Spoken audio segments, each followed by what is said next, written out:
everybody. It's Show Us Your Tips. Daggy and Beaver are back with you for the middle day of the Caulfield Cup Carnival. Beaver, how you travelling, buddy? Mate, travelling well. Firing on all cylinders, I guess, mate. No complaints here. What about yourself? Good. Feeling good. You know, up and about. Good day's racing for a Wednesday, so you've got to be excited for that. As I just pull up the field. Yes. How did the Everest treat you? The Everest itself treated me well. With think about it, outstanding again. Just a tough horse. Very impressive. Got into the right spot and was too good, but bit of a mixed bag the rest of the day. So, some disappointing efforts and some really good runs for the carnival. Yeah. What'd you make of it? It was good. I thought Randwick was a little bit inside-ish. Caulfield, Yes, it was. I thought looked that way, but I think was more pace related. Like they go farcically slow in some of those races.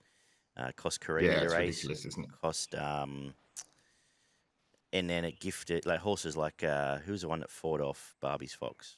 Wishlaw Lad just had a picnic up front. Griff had a picnic up front. Yeah. You know? Right. Yeah. Some of those horses, it's hard to get a really good line on some of the runs like Stapati and Militarize and those horses because of the way that those races were run. Take nothing away from the winners. No. But interesting. Obviously, Amelia's Jewel was a bit of a flop, but there's a bit of a question mark investigation into that because it seemed to be quite stirred up and don't know if something untoward may have happened there, but was certainly out of the box. Yeah, from what I've read, they don't seem to know the answer. So I guess we'll wait and see. Is Fangirl a chance in the Cox Plate? I guess would be the only other question for now.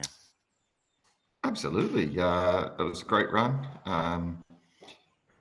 Had the sitting shot and snuck up the inside where you said it was good running, and then just was Mr. Brightside was no match for Fangirl, but another one that seemed to be below its best on the day because given the run, in the run, Mr. Brightside looked to be trucking, but when they got to the pen, you could see there was a distinct lack of zip there, which was unusual.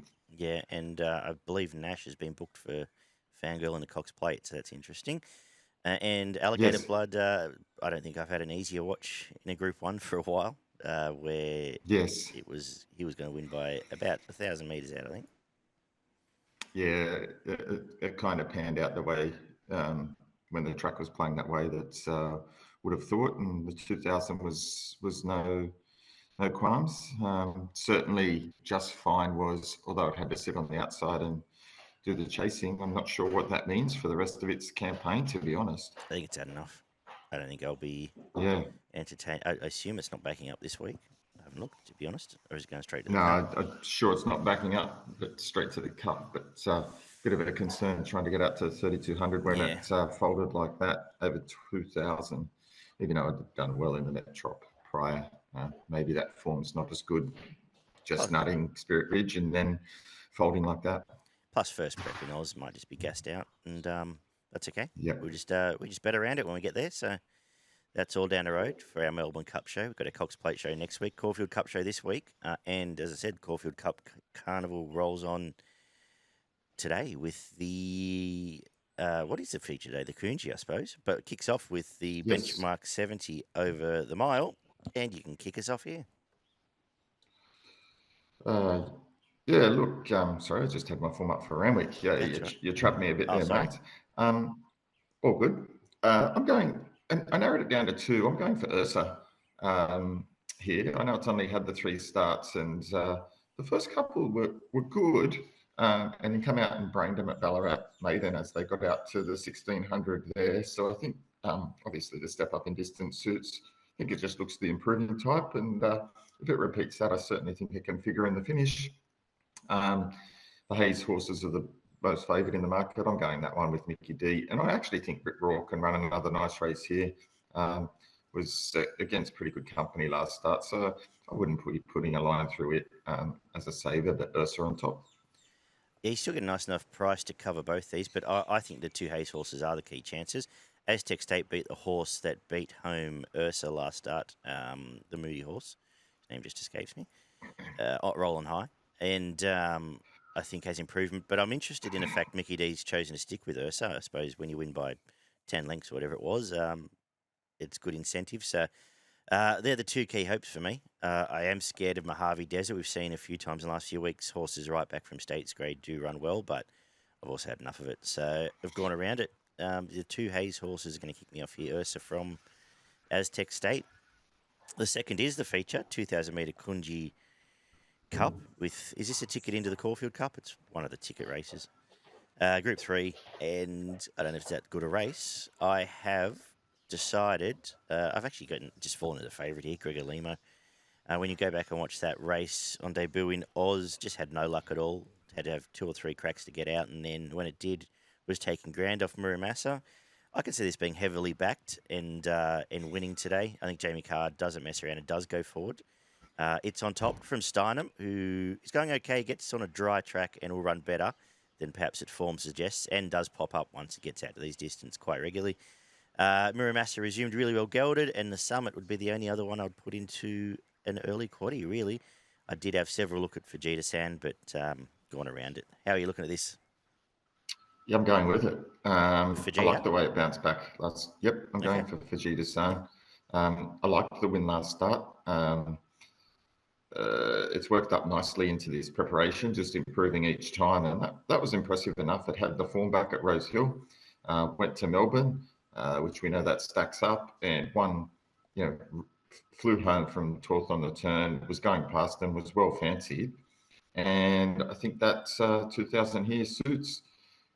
Gate 10's fine, and assuming that the track's playing okay and they can come down the middle, I think it can run a huge race at double figure each way odds. Mm-hmm. I was tempted. Actually, what turned me off is what I said earlier about the lack of pace. I'm scared it's going to be backing out the back and trying to make up a lot of ground off a soft lead, but definite chance. I do think it's a better horse than I haven't perhaps given it credit for recently. The third is the 1,000 metre Magic Millions Debutante Stakes for the 2-year-olds, a listed race here. And I was really taken with the trials of the favourite here, Coleman. I thought chimed in, raced away in a couple, and was very, very impressive to the eye. It's on top here from Arabian Summer, who's gapped a couple of fields in trials and looks to be a nice horse. But we're listing off, they're all nice horses debuting a race like this. I think the Caulfield ones trialled well, the Gay ones fought back in a trial. Plenty of other hopes here, but this favourite, I think, has got a bit of talent. What do you think? I think you might be right, and I've gone exactly the same way. Pretty keen it can run well here. You're getting, 5 to 4 to find out, which is probably a little bit skinny, but I think we might be getting the chockies here. The fourth is a 2,400 metre benchmark 84 short price insulation. Is that the way you've gone? Yeah, it is. Look, you kind of, when you look away from it, it's hard to then find anything that you want to actually go with. And its recent form has been outstanding for a race like this. This is not a difficult race. 2,400 looks ideal. Now it's getting out to ran well over the 2,500 last start. Could have almost won. And then prior to that was pretty good in some only average races, but this is only average as well. I think it'll be a win. Yeah, look, if I've got it on top, I do feel it's a slight bit short in these staying races, but for the sake of the dangers, I think Duke of Hastings comes back from Sydney, where it did run pretty well. I think if you had a feel for it when it was up in Sydney, comes back and does present a danger that'll be in front of it, and Wahine Tower can improve, but right place, right time with a 2,500 metre run under its belt now, insulation is going to be hard to beat there. The fifth is a benchmark 78 over the 2,000 metres. And speaking of hard to beat, I think Shock Em Ova has come back in great form this prep. It was an arrogant win last time out here. It relaxed, sat at the back and just gobbled them up, ran away. Should have won first up as well. Was perhaps ridden a little bit too arrogantly, but I think it's come back in great order. It's on top from First Light, who's building to something. Was a pretty good run at the Valley, gets Mickey D. And Tara Mansour is flying since it's come back from its prep, so you can't leave it out of anything. I think the main chances have had enough of the rest of them. Yep, I'm with you. Shock Em Ova on top for me here. Very good. Clear on top pick. You're right. I think it's building to something nice in this campaign. And that was pretty good. That was pretty good last start. Really runs a bad race, and most of these I can't see challenging a horse that I do like Hennessy Dad. That was too bad to be true last start, but I just don't see it getting this distance. But I could be wrong unless it gets a super soft lead or run up front here. But I don't think the 2000 is its distance. I think it's more a mile horse, and therefore clear on top. Shock 'em over. I agree with Hennessy there. The 6 is 1100 metre benchmark 78. Who do you like here? They're tough now because the horse I did like has been scratched, so I was a bit. I'm a bit unsure now. I think the 2 ones in the market now with that scratching dancing alone probably now does look the horse to beat. It again had the Sydney form, ran a nice race behind Wave Rider at Randwick, and then come to Flemington, led, controlled, and won over the 1100 there. I'm thinking that's probably going to pan the same way here, that it's going to jump, probably control the race here, and any favouritism to those up front, it'll take advantage of it. I did think Lady Dido was good first up and has ran some good races in the past, but with the scratching of Eddie and pace up front, I think Dancing Alone now clear on top. I agree. Yeah, you've covered up pretty well. I had the main danger as Eddie, and who was flying. So I think sucks across with Fetch now, gets a good run and should win now. It was heavily backed down in Melbourne last start too, so I think there might be better to come. Blake Shin sticks. Right race on top for me as well. Now with the scratching, probably my best bet in the card. The 7th is a 1440 benchmark 70, and these last 2 are tricky business to come home with. I have gone with, the market, similar to the market though. The couple I'll play around are going to be the Marg Factor, who's going well, led up at the Valley and was quite brave, just nabbed late by a good horse. And is or a horse that has been flying, I should say, in Far Flung. It's on top here from Belfield, who actually resumed quite well, hitting the line out at Benalla. Second up now, gets that swooping run if we're in the game, and I'll make it the main danger. I'll play around with them, and maybe Fearless Rider, who's just going to be right place, right spot with Blake McDougall. Beaver? Yeah, I've gone a different way here. I've gone for the fresh Lady Jones here, Regini. I think he can run really well. I think I like the draw. Has won before first up, and it's only reasonably lightly raced. Only had the 9 starts, and has shown things in decent races. Ran 4th, I think, in a quality race behind Golden Path at Flemington back in July. So that's good enough form for me, and I think it can run well fresh. Main danger, Fearless Rider, as you pointed out. I think it can run well. Showed enough first up to show that there's improvement there, and it can figure. Awesome. Let's wrap up with benchmark 84 again over the 1440. Again, tricky business, Beaver. Yeah, this is real tricky business. This last one can make a case for a lot of these. I've gone for Faretti from the Waterhouse Pot Stable, 3rd up here. Hasn't been far away in the first 2 runs this prep. One of those behind Reinberg, which I think it'd be really hard to beat in this. Just hoping to get out in front and control the pace here. And at Caulfield maybe hard to run down. I think at the 150 you might be looking pretty good here, and it's whether it can hold on. I've gone with the same lead up. I've gone the other horse though in Dashing. I thought that was a pretty good resumption there. I think it'll be further forward here with Linda Meach from the outside gate. I think those 2 almost control this race, and I think those 2 can almost pinch this race. I am, sort of coming. I suppose I'm going with you because Freddie's the main danger. From Tasman Park, who was a good resumption, does need to win one of these, but was just nabbed first up by a horse on the outside fence in the fast lane, so forgiving of that. But a good way to, I think, the 2 or 3 there have the best chances.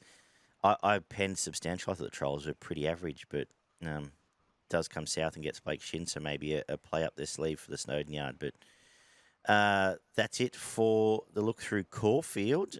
On an interesting day, have you got a best in value? I do. My best bet is Melbourne race 5, number 7, Shock Em Ova. It could be hard to beat. And my value bet comes up in race 8, number 8, Faretti. I know race 6, number 2, Dancing Alone, my best, and my value in the last as well. Race 8, number 13, Dashing. As we head up to the Kenzo track, where we've got a good track with the rail back in the true, and we're kicking off on a good little 7-race card, actually, with an interesting little 72. You can make a case for a few of these. Are you going to make a case for any particular? Yeah, you're right. It's an open race and can make a case for a few of them. I think the favourite's probably a little bit skinny. I'm going for number 5, Princess Raya. I think it's up and going well at the moment. Rarely runs a bad race, and won its maiden, broke through nicely, sat on pace, beat a horse, Koning, who came out and won pretty easily yesterday. So I think that's a good line for this, and I think it can run well. Excellent. A couple we're going to play with here. Harlow Mist comes back from Melbourne, where it went well. Stepped up and grade, ran well. Second horse has since come out and won Konasana, albeit with the rail in its favour there. But I think my top picks actually ended up being Petersham, who had to work over time in both its trials, but hit the line pretty well, gets Nash, and is going to lead this field, I suggest.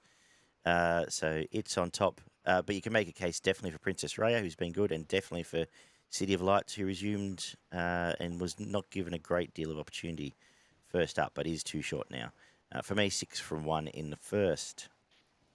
The second, fairly easy bet to have now, and it's the favourite in number 5, Keenan. Gets control, gets Tim Clark, comes through 2 strong maidens, the latest being behind Need Some Luck, where it made that horse work quite hard. And it's just not really any advantage now. If there is, it's his first starter, Darling Downs, who did try well and probably has to be considered a chance. What do you think? Yeah, I think Keenan just jumps in front. He controls the race, and with the scratching of Armed Forces, which I thought was a big chance, I've got it on top as well. The third is a benchmark 68 over the 1,400 metres, and after scratchings, is there any other chances in this favourite as well? Same. No, I think Rhythm of Love going well. I liked it last start, and it was only just failed to run down Body Bob. Didn't need much further. Gets an extra 100 here. I think it's going to win. Got the inside draw and just posses up nicely here. Yep, not much more to add. We'll get to the fourth as I am about to put my foot up some Staffy's butts. The fourth is the 1550 benchmark 78, where I think we get the same again here in I Know a Star. When they jump out, get the rail, run away and win like that, I don't think you jump off them. We get a repeat of 2 weeks back and around a $2, about 5 to 4. Looks a pretty good bet to me. It's on top. I think the Danger's Touristic, who is a nice horse, but might have some work to do first up to run it down. Have you seen this any differently? Yeah, I think you're right. I think, again, the gate 1 obviously jumped 6 kilos from that last run, but gets a 3 kilo claim, so only 3 kilos up. But I don't know that's enough to stop it from winning this race. It's a pretty average affair, and it's flying at the moment. Expected to win, and I think the 225 is not a bad price given. Speaking of average races, we've got a benchmark 72 over the 1,800 metres up next. Could you find much to entertain here? Not an overly appealing race. I think the favourite's too short. I've gone for number 10, Marenaro. Had been doing enough before coming out last start and won fairly comfortably, getting up over the 1900, which is obviously suited. It sort of jumped from the 1600 to the 1900. Gets similar distance here on the 1800. I think that suits both done deals. So likes this distance, come from off the pace there. I think it's a good chance. No, fair shout. I'm a bit spooked by Port Lockroy having seen Firelane come back from black type and win last week. But I'm going to go away from it. I'm going to have something on Oakfield Prince here. I think gets control of a race where there's not a heap of chasers. It's going to bounce forward from the outside gate for Dylan Gibbons. Hopefully doesn't mess around. If it runs 1,800 metres around a $10 mark, I think it gives you a fantastic sight. From Built, who has put a win on the board last time, if Tommy Berry can slingshot off its back to that outside fence perhaps, might run on and be the best danger here. But tricky race. The other two we've mentioned are the two other ones, 9 and 10 in the market. The 6 is a benchmark 72 over 1,300 metres. And again, the markets suggest that there's two clear hopes. I don't like to say here. I think Winchat can win again. Did have the rail in its favour, but beat a Spruik horse last time out. It and Vinnie Spirit are going to roll to the front. I think they're going to control, and I think one of them are going to win. It's going to be the race for me, but I'm going to stick with this favourite, I think, to make it 3 in a row. Yeah, I've done the same. I know when it was last in work, they had a bit of an opinion of this. I think it won out at Hawkesbury. That's right. And then 3 starts back, slightly disappointing, but turned it all around at Canterbury and won fairly comfortably there when controlled the pace, and then jumped on this bunny again last start and controlled again, beating it, as you said, a horse that probably will go on and win some better races. So I've got it on top as well. I think hardest to beat as long as they don't cut each other apart up front. These two clear on top. Beautiful. And we wrap up with an interesting little benchmark 72 over the 1,000. How are we going to finish the day? Yeah, it is a tricky one here as well. I've stuck with Wonder Each. I wasn't quite sure in this race, but I do think that this is a day where a lot of the fancy runners will run well. That was a good win last start against a horse again. I think it's got a little bit of ability in Alicia Roma. Yeah.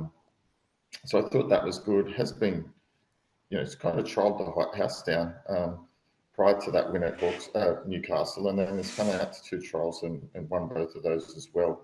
So I think it can run really well, and won quite comfortably the last trial at Warwick Farm. So seems to be going well this prep. I've got it on top.